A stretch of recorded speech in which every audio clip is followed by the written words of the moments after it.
So I just finished making my second IKEA greenhouse cabinet, and I wanted to make a quick video talking about a few things that I wish I knew the first time around that made it so much easier. Firstly, this is the Rudster cabinet, and I love this one. This is my second time making it, and this might just be a me thing.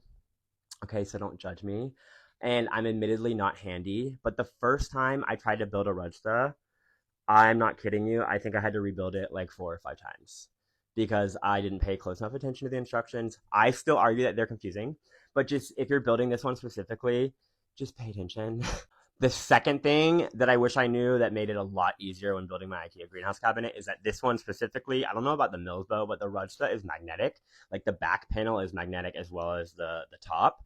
So what you can do, which is really nice, is you can go get like little rectangular magnets from a hardware store and like some super glue, and then you can super glue the magnets to like things that you want to put on the back wall, whether it's shelving or like the hygrometer that says the humidity and all that stuff, or your lights. Like it makes it so much easier to attach things, and you know that they're going to stay up there and not just like be flimsy. The next thing that I wish I had known when I built my first IKEA greenhouse cabinet was to not mess around and like try and use some cheap lights. Or I mean, these aren't expensive lights, but like go with the good one that everyone's talking about. Use the Barina T5.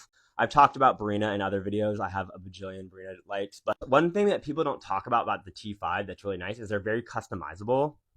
Like you can kind of attach them the way that you want. You can make them longer.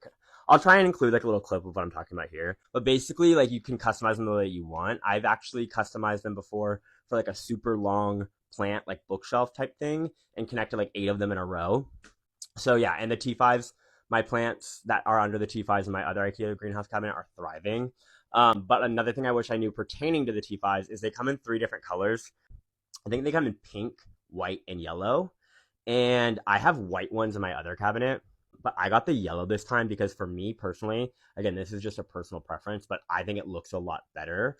It's more like the warm lighting that goes along with the rest of my house and the lamps in my house. I mean, you can't go wrong with any of them, but I personally recommend the yellow. So I will link the ones I'm talking about, and it gives you like extra plugs and stuff so that you can use them for different projects. So next thing I wish I knew is that it makes it so much easier for wiring throughout the greenhouse cabinet if you get the little like a circular attachment for your saw. It's like 1.5 inches and it makes a circle. I have one up here and down here so that you can like thread the wires through. And then all you need to do is, again, at the hardware store, these little things, I think they're called like hole covers or grommet something.